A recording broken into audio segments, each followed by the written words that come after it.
Hi, everyone. Welcome back. Today, we're joined by Dr. Valerie Bentley, a psychologist and the Mindfulness Program Coordinator at Intermountain Healthcare, to talk about happiness, specifically around how you can be happy during this time. This will be the last video in our 4-part series related to mental health awareness, especially because this month has been Mental Health Month.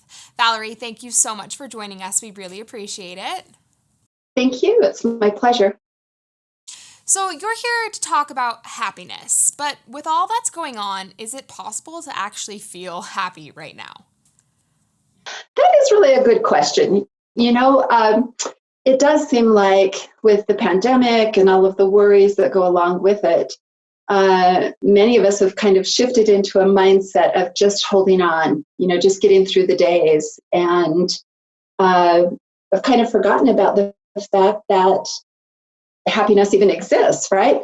But the reality is, under any circumstances, there are still happy moments that can happen, and we all have the capacity to feel genuine joy, even in the midst of difficult circumstances.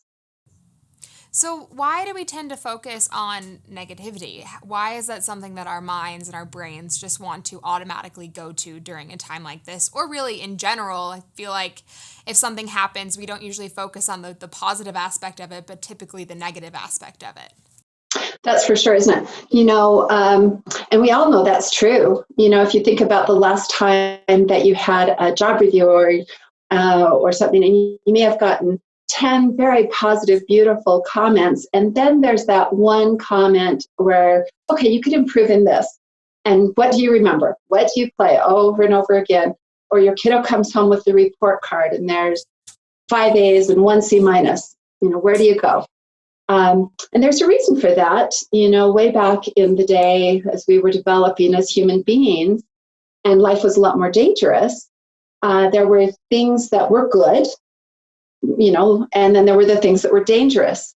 And if you missed out on some of the good things, well, maybe you'd have a chance to find those tomorrow, like food or something like that. Mm-hmm. But if you missed out on the dangerous things, you might be eaten, and then, it's all over. So our brains became wired to really pay attention to anything that was dangerous or potentially life-threatening or difficult.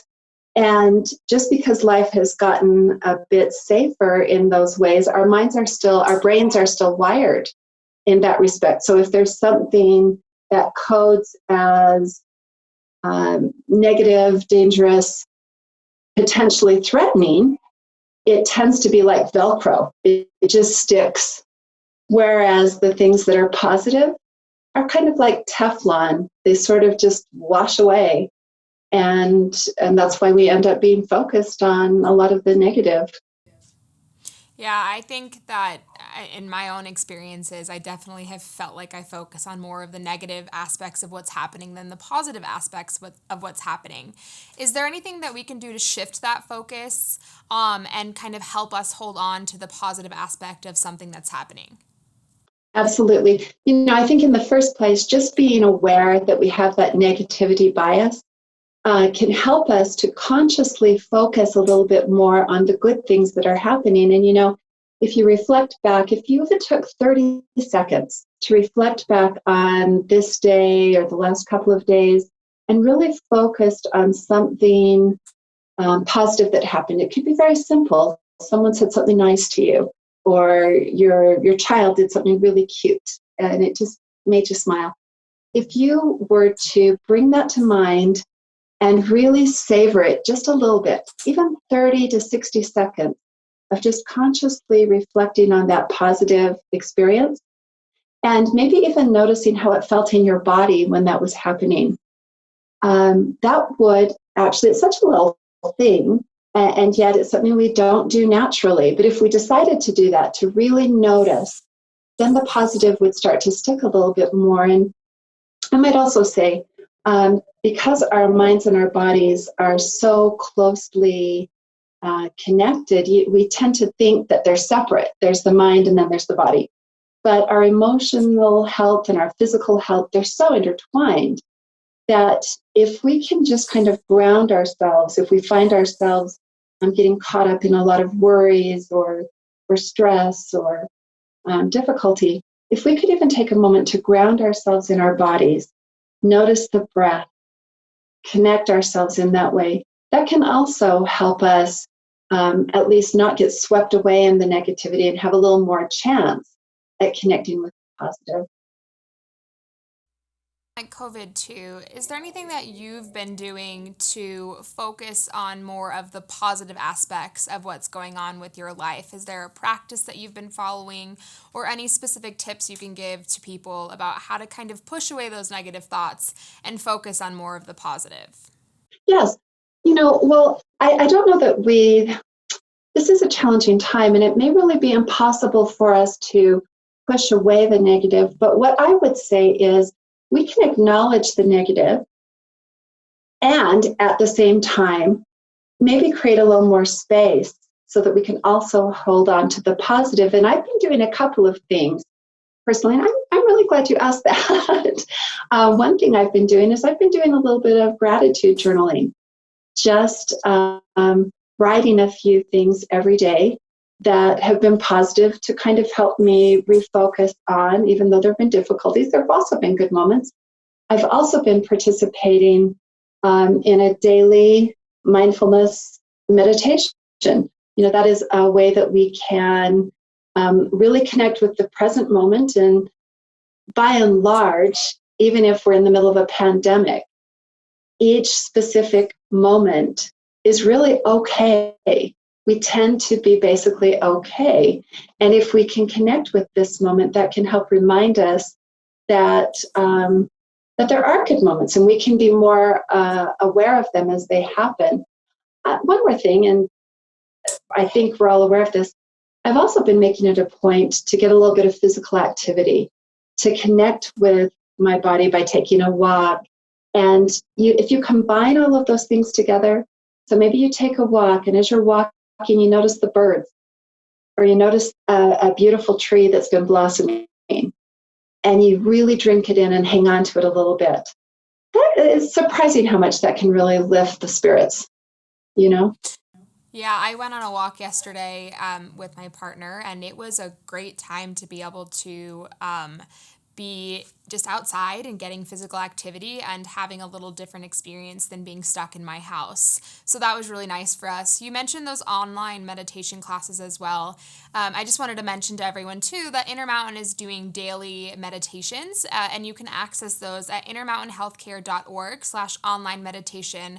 I'll be sure to throw that link up so you guys can access that as well. But Valerie, last question for you. Are there any specific ways that you can use the mind and body connection to help promote our own emotional well-being as well? Of course. I think, as you just said, what a perfect example, getting outside, going for a walk, and really giving your body a little bit of exercise, a little bit of movement. We know that our bodies feel better when we move, when we eat right. It helps with things like sleep. It's interesting. There are studies that show that if you are experiencing some depression or anxiety, one of the very best things you can do is get some physical activity. So just those basic things, they're basic answers because they're right answers, right? I mean, getting a little bit of movement, giving our bodies good things to eat, those are wonderful ways. And then being aware of what's going on. Taking a few minutes every day to kind of tune in with your body, tune in with this moment. Thank you for mentioning the online mindfulness activities. Those are a great way to connect with your own body, your own mind in this moment, which can be very, very stabilizing, and can also open up some opportunities for more happiness for sure.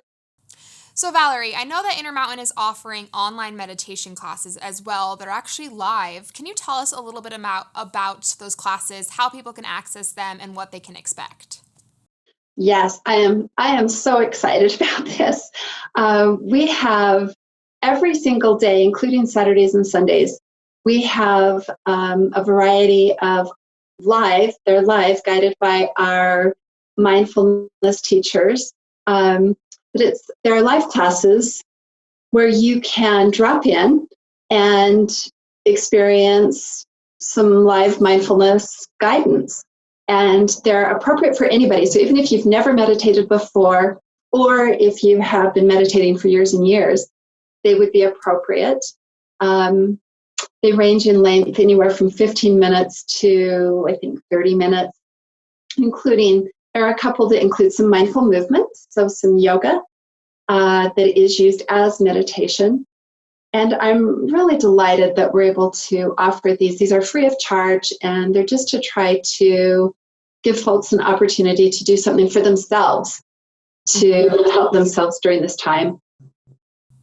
That's really great to hear that we're doing those. And that link for everyone is intermountainhealthcare.org/online meditation. Like Valerie mentioned, those are daily live classes.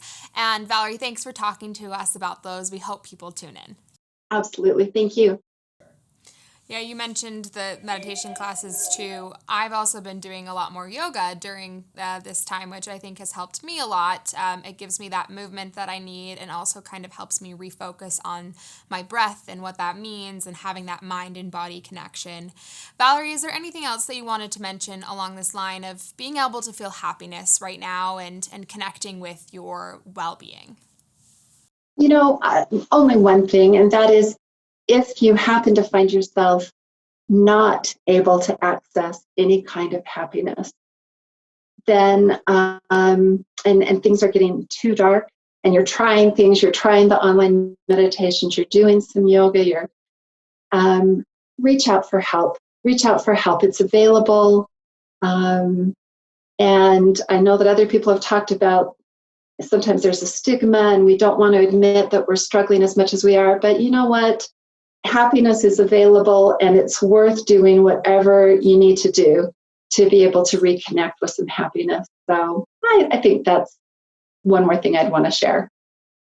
Well, Valerie, thank you so much for sharing these thoughts with us. It's really important to connect back with ourselves, especially during this month of Mental Health Awareness Month. I really enjoyed this conversation. And there's a couple of other resources that we have available. We have our emotional health relief hotline available 7 days a week from 10 a.m. to 10 p.m. You can use that phone number to call someone and have the support that you need. That phone number is 833-442-2211. We also have a suicide resource center on our website. It's intermountainhealthcare.org/0suicide. It's a preventative training course that people can take in order to kind of see the signs of what's going on and help people in those situations. If you have any other questions too related to COVID-19, our hotline is still available. You can call that at 844-442-5224. Thanks everyone. We'll see you next time.